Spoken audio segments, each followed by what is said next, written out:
एक बार फिर से स्वागत है आप सभी का हमारे चैनल पीके मंत्रा इंग्लिश क्लासेस पर। मैं हूँ आपका होस्ट, आपका दोस्त, आपका इंग्लिश गुरु प्रभात कुमार सिंह। और आज मैं आप सबके लिए लेकर आया हूँ एक चैप्टर जिसका नाम है इंग्लिश डाउन द एजेस। ये एक्चुअली चैप्टर 2 है।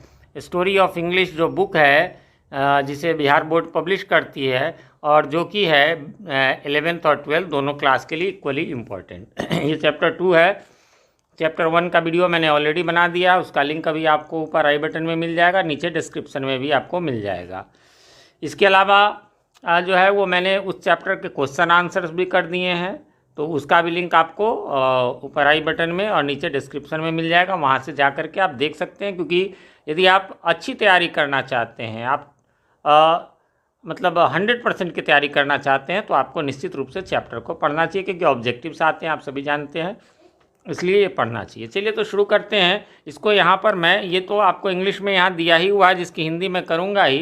इसके अलावा मैं बता दूँ कि इसमें जो है आपको नीचे अभी हिंदी भी नज़र आएगा, यानी लिखा हुआ हिंदी, इन सब के ट्रांसलेशन। चलिए मैं आपको दिखा देता हूँ, है ना। ये जो आप देख रहे हैं, ऐसा इसलिए कि मान लीजिए मैंने कह दिया, अब आपको दोबारे से पढ़ना हो, अब आपको वो सब हिंदी, उसमें से बहुत सारे वर्ड्स भूल जाएंगे, तो आप इसका स्क्रीनशॉट लेकर के या इसको पॉज करके आप नोट डाउन कर लेंगे, तो आपको सुविधा होगी।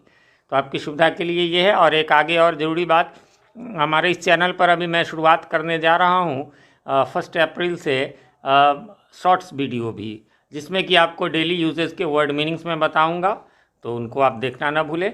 चलिए तो शुरू करते हैं। पहला है, स्टार्टिंग है, the importance and usages of English language in our modern and globalized world. यानी इम्पोर्टेंस यानी आवश्यकता, और यूजेज यानी उपयोगिता इंग्लिश का, इंग्लिश भाषा का, है ना, आज के मॉडर्न जो युग है और जो ग्लोबलाइज्ड है। ग्लोबलाइज्ड मीन्स वैश्वीकरण, यानी पूरा विश्व आज क्या है, वैश्वीकरण का अर्थ हो गया पूरा विश्व एक हो गया हो। एक कैसे आप देखते हैं, एक शेयर बाजार में किसी देश में ये हुआ तो यहाँ भी असर, उधर रसिया यूक्रेन में यदि युद्ध हुआ उसका असर इधर, मतलब एक दूसरे के सुख दुख से, अच्छा वहाँ अच्छा ही है तो चलिए यहाँ में तो जुड़ा हुआ है। तो इसमें जो है क्रिएट्स द इम्प्रेशन, वह यह इम्प्रेशन बनाता है, यह हमारे ऊपर यह मतलब छाप छोड़ता है, that it is a language spoken by the maximum number of people all over the world, कि अधिक से अधिक संख्या के द्वारा, लोगों के द्वारा इस भाषा का प्रयोग किया जाता है। ठीक है, इस युग में इसका महत्वपूर्ण। लेकिन ये देखिए बहुत इंपॉर्टेंट पॉइंट, ये आपके बिहार बोर्ड द्वारा पब्लिश्ड बुक में है। अब आपसे पूछा जाए कि अच्छा बताओ जी सबसे ज़्यादा लोग कौन सी भाषा बोलते हैं, तो आप नेचुरली कहेंगे इंग्लिश। नहीं, ये ध्यान दीजिए, यहाँ कह रहा है however it is interesting to know, यह जानना बड़ा रोचक है फिर भी, दैट मैंड्रियन चाइनीज़, यानी चलिए ना नॉर्मल में आप कहिए कि चाइनीज़ भाषा जो है स्पोकन बाई अप्रॉक्सीमेटली, देखिए ये है कितना 873 मिलियन पीपल के द्वारा, यानी यदि इसको हिंदी में हम लोग करें तो ये हो जाएगा आपका कितना 87 करोड़, है ना, 30 लाख लोगों के द्वारा ये बोला जा रहा है, 87 करोड़, है ना। और होल्ड्स द डिस्टिंक्शन, ये विशिष्टता इसको प्राप्त है, यानी सबसे ज़्यादा लोग चाइनीज। अब भैया देखिए ये नेचुरल सी बात है, ये गुना भाग करने की ज़रूरत नहीं है। आप ऐसे समझ लीजिए कि भैया सबसे ज़्यादा संख्या तो चाइनीज़ की है, तो नेचुरल सी बात है वहाँ के सब लोग चाइनीज़ बोलते हैं, इसलिए चाइनीज़ हो गया। English is spoken by about, है ना, ये 30 करोड़ 90 लाख कह लीजिए, या 309 मिलियन पीपल के द्वारा, यानी जो कि है यह एक तरह से सेकंड स्थान पर है। दो it is a language which has its presence in all parts of the world. बस यही एक इसमें जो है सो खासियत है कि यह जो है वो ज़्यादातर देश में, चाइनीज़ क्या 1-2 देशों में होगा, उसके बगल वाले देश जैसे हिंदी है तो चलिए 4-5 देशों में, बट इंग्लिश जो है वो बहुत सारे देशों में है, and it's power is felt the world over, और इसका पावर जो है वो पूरे वर्ल्ड में ये होता है। अब आ जाइए एक और इम्पॉर्टेंट बात की, अपना बहुत सारी भाषाएं, लेकिन देखिए Hindi is the third in terms of the number of speakers in the world, मतलब दुनिया में बोलने वालों की संख्या की बात करें तो हिंदी तीसरे नंबर पर है। Another surprising fact is that, एक और आश्चर्यजनक बात है कि English is just about 1500 years old. अब चाइनीज हो या हिंदी हो बहुत पुरानी है, लेकिन देखिए ये सिर्फ 1500 साल पुरानी है ये अंग्रेजी भाषा। And the language we are familiar with, और जो इंग्लिश आज हम पढ़ रहे हैं, जिससे हम परिचित हैं, फैमिलियर मीन्स परिचित होना, with it is less than 5 centuries old. भाई साहब 500 साल, 5 शताब्दी पहले का, यानी कि मॉडर्न इंग्लिश, हम लोग उसमें पिछले चैप्टर में इसमें भी है, old English, modern English, middle English और मॉडर्न इंग्लिश, ओल्ड इंग्लिश है ना, मिडिल इंग्लिश और मॉडर्न इंग्लिश। तो ये हम लोग मॉडर्न इंग्लिश बोलते हैं, जो कि 500 साल पुराना ही है मात्र। Moreover this language has given expression to the world class literature in all, है ना, जोनरा, और जोनरा मीन्स विधा, मतलब सभी प्रकार, चाहे वो शैक्षणिक हो और भी चीज़ हो, धार्मिक, अब धार्मिक है तो उसको ट्रांसलेट कर दिया गया।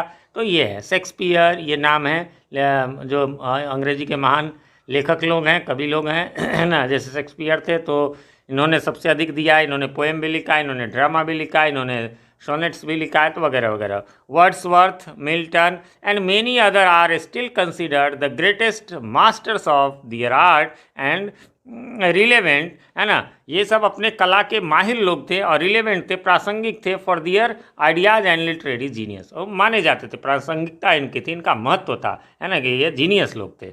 The following facts will enable you to understand the reason which have transform the once humble East Midland dialect. तो आगे जो फैक्ट है उससे आपको पता चलेगा कि जो पिछले चैप्टर में हम लोग पढ़े हुए थे कि जो ईस्ट मिडलैंड का ये डायलेक्ट था, डायलेक्ट मीन्स बोली, बोली मीन्स क्या, जिसका कोई ग्रामर नहीं हो, जिसकी पढ़ाई अब ग्रामर नहीं होगी तो नहीं होगी। अब जैसे हमारे बिहार में रहुआ कहाँ जात बानी, ये भाषा है कि नहीं, लैंग्वेज है कि नहीं, तो हाँ है ना। ये भोजपुरी भाषा है।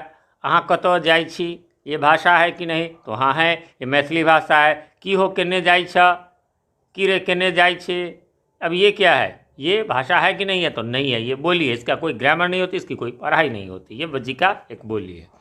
तो dialect to a position of unparalleled greatness in our time, तो आज इसके समान जो अनपैरेलल है, इसके बराबरी में कोई भाषा नहीं है, तो कैसे वो एक डायलेक्ट से ये बन गया। ठीक है, इन सब की हिंदी यहाँ पर है, इसका आप स्क्रीनशॉट ले लें या फिर यहाँ पॉज करके आप लोग देख लें।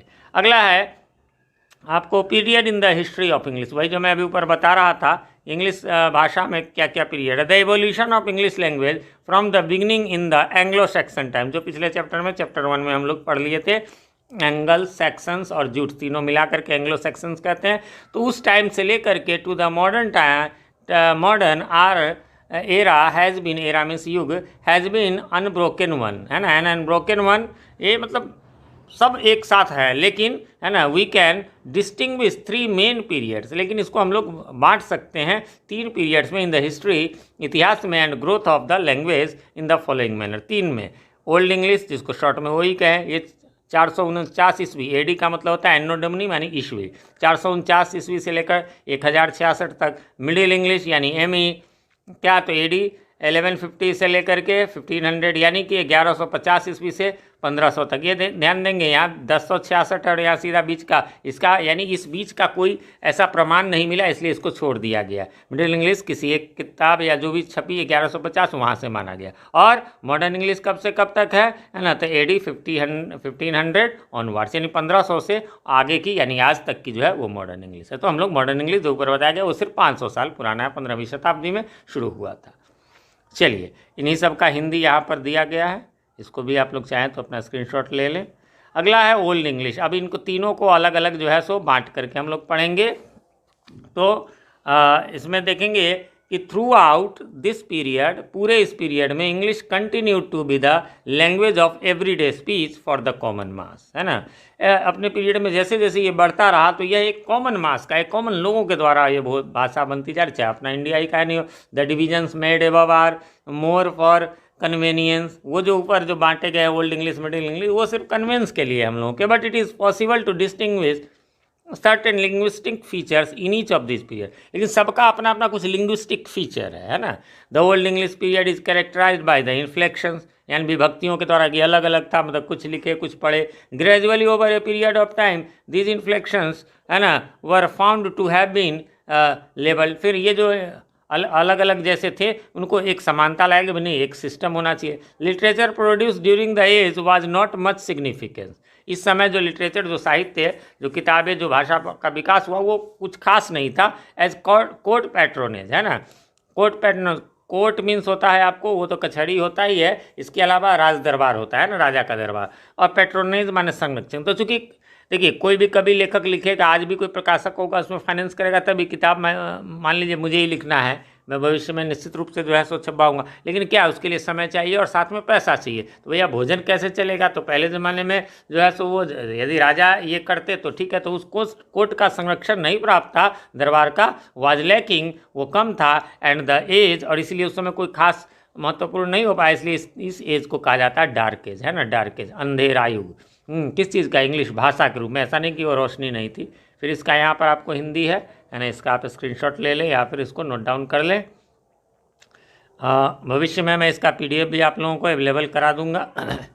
चलिए, मिडिल इंग्लिश है फ्रॉम 1115 ऑनवर्ड्स, वो जो ऊपर पढ़ी थी 1150 से आगे English began to emerge as a language of literature, है ना। ये मतलब साहित्य का, देखिए अब लैंग्वेज माने भाषा और लिटरेचर मीन साहित्य। साहित्य क्या हुआ? जो किताबें आप पढ़ते हैं, जो उसके बारे में किसी चीज़ के बारे में लिखा रहता है, तो वो किसी न किसी भाषा में होगी, तो वो जो है तो लैंग्वेज भाषा हो गया और ये लिटरेचर साहित्य हो गया। The language was enriched through the extensive borrowings. ये बोरोइंग्स है, बोरोइंग मीन्स उधार लेना किसी से, किसी भाषा का जो अपने अंदर लेना। तो किस किस से? तो यहाँ पर दिया हुआ है किस किस भाषा से, तो फ्रेंच से, है ना, लैटिन से, और इसके अलावा apart from this two major developments, इनके अलावा और भी हुए थे। One was the invention of the printing press. तो ये दूसरे भाषा, दो भाषा तो से तो लिया, एक और भी भाषाओं से लिया गया, खास करके मॉडर्न में, है ना। इसके अलावा जो इस पीरियड में हुआ वो है प्रिंटिंग टेक्नोलॉजी, यानी प्रेस का आ जाना। पहले क्या था? उससे पहले 1476 से वो हिंदी में या सॉरी मतलब किसी भी भाषा में लिखना है तो क्या है, हाथ से लिखना। आप सोचिए कि आज हाथ से लिखा हुआ बुक मिले तो कितना महंगा और कितना समय लगेगा, उतना उपलब्ध होगा नहीं।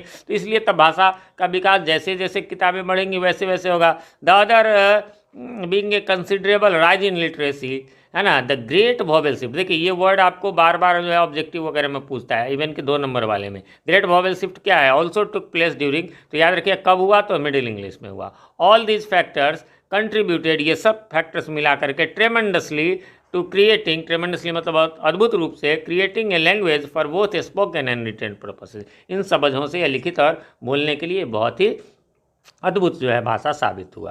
फिर इसका हिंदी आपको यहाँ दिख रहा है, आप इसको जो है वो अपना नोट कर ले या स्क्रीनशॉट ले लें। और लास्ट हमारा पीरियड है मॉडर्न इंग्लिश। मॉडर्न इंग्लिश क्या है जानते हैं? तो इंग्लिश यूज्ड सिंस AD 1500, यानी वही 1500 ईस्वी से लेकर के टिल नाउ अभी तक जो है उसे मॉडर्न इंग्लिश कहते हैं। हालांकि रिसेंटली, हाल ही में, this period is being subdivided, इसको पुनः बांटा गया है into modern and new English, है ना, 2 मॉडर्न इंग्लिश और न्यू इंग्लिश के नाम से। कैसे? तो from the beginning of the modern English, यानी 15वीं शताब्दी से, period to the end of 19th century, 19वीं शताब्दी के अंत तक, ठीक है, उसको मान लिया गया है मॉडर्न इंग्लिश। और English was basically the language of the British isle, है ना। आइल्स मतलब होता है आइलैंड्स, यानी मतलब उसके जो अंदर में जो जिन जिन देशों पे उन्होंने राज किया था उन देशों का था। विद द टेरिटरियल एक्सपेंशन, जब ये पहले उनके अपने में था, लेकिन जैसे जैसे वो विस्तार किए उन्होंने अपने टेरिटरी का, अपने क्षेत्र का, British Empire, together with the growth of science industry, और साथ में क्या हुआ? तो उनका राज्य बढ़ने लगा, इसके अलावा साइंस बढ़ने लगा, इंडस्ट्री उद्योग बढ़ने लगा, पॉलिटिक्स बढ़ने लगा, एंड लिटरेचर भी बढ़ने लगा। The English language enriched itself by successfully adding to its vocabulary. तो क्या हुआ? अपने वोकेबुलरी में ये ऐड करते चले गए। जैसे देख लीजिए, अब हम लोगों को धीरे धीरे नए वर्ड्स आते जाते हैं। कोरोना अब ये हालांकि ठीक है कुछ पहले, लेकिन एक समय में ये बीमारी आई होगी तो इसका नाम स्वाइन फ्लू। अच्छा चलिए, जैसे कोरोना आया तो हम लोगों ने सीखा भैया सैनिटाइजर है, हालांकि ठीक है मेडिकल के लोग जानते होंगे। तो ये सब अब आप सैनिटाइजर के लिए हमारे लिए तो हिंदी नहीं बन पाया, लेकिन इन्होंने बना करके बहुत पहले से रखा हुआ था। And the flavour of the countries, है ना, और देशों के फ्लेवर, खुशबू, यानी कि वहाँ की जो लोकल है। ब्रिटिश हैज़ हैड कॉलोनियलाइज्ड, है ना, जहाँ जहाँ उन्होंने कॉलोनी बनाया। कॉलोनी बनाना मतलब जिस देश पर उन्होंने राज किया। इन द 20th सेंचुरी, 20वीं शताब्दी में, द अर्स्टवाइल कॉलोनीज, जो उस समय के कॉलोनी थे, of the British Empire acquired freedom, उन्होंने आज़ादी पाई, और आज़ादी पाई। The British left the countries, उन्होंने कंट्री छोड़ दिया, बट इंग्लिश रिमेंड, लेकिन अंग्रेज तो चले गए लेकिन अंग्रेजी वहाँ रह गई। अब क्या हुआ? तो hence new varieties of English, अच्छा जो वो चले गए तो कुछ नए नए वेराइटीज़ भी उसमें आए, emerge in different parts of the world. Some of these American English, अब इनमें से कुछ है अमेरिकन इंग्लिश, इंडियन इंग्लिश। अब कहेंगे सर अमेरिकन इंग्लिश तो पढ़े हैं, लेकिन ये इंडियन इंग्लिश क्या हुआ? देखिए इंडियन इंग्लिश हुआ अपने यहाँ के हिसाब से। अब बताइए, जापान का आदमी तो मैं तो बोलता है, वो ट नहीं बोल सकता, तो वो तो बोलेगा, इंडिया में तो बोलेंगे ना। हमारे यहाँ ट चलता है इसलिए हम ट बोलते हैं। और आ जाइए, हम लोग जो है ए एन लगाते हैं तो एन में ए ई आई ओ यू तो है ही, लेकिन हम अपने हिंदी के हिसाब से लगाते हैं अ आ ई ए आई ओ औ। इनके जिसका उच्चारण इन चीज़ों से शुरू हो उसके पहले हम लोग एन लगाते हैं, तो इसलिए कैनेडियन इंग्लिश यानी कनाडा का English ETC। In simple terms the latest period in the growth and development of English language may be called the era of the period of New English। तो ये जो है ये न्यू इंग्लिश है, this मतलब यही जो 19वीं शताब्दी के बाद जो ये जो टेरिटरीज बनाते चले गए।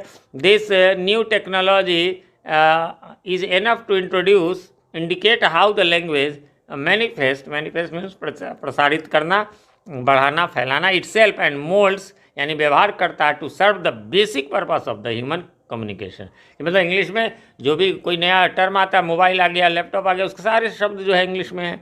The story of English language is like flowering river, वो समझिए सॉरी फ्लोइंग रिवर, मतलब इंग्लिश की जो है भाषा जो है उसकी कहानी समझिए कि बहती नदी की तरह है ना। मेंडरिंग अक्रॉस कंटिनेंट, जो बहती जा रही है कंटिनेंट्स मतलब महादेशों से, एब्जर्विंग द नेटिव सॉइल। और क्या होता है, नदी बहती है तो वहाँ के जो लोकल मिट्टी है वो अपने में मिलाती जाती है, तो वैसे इंग्लिश मिलाते जा रहा है वहाँ के लोकल वर्ड्स को। And entering the hearts of the people, इस प्रकार से लोगों के दिल में वो जाती जा रही है। नो सरप्राइज, इसमें कोई आश्चर्य नहीं। Therefore if the people of all over the world have accorded the status of an international language to English, है ना, ये जो है अपने इंटरनेशनल लैंग्वेज को इंग्लिश ही में ही मान लिए है। और हो ही, जब भी हम इंटरनेशनली कहीं बात करते हैं, कोई समिट होता है तो इसी में बात होती है।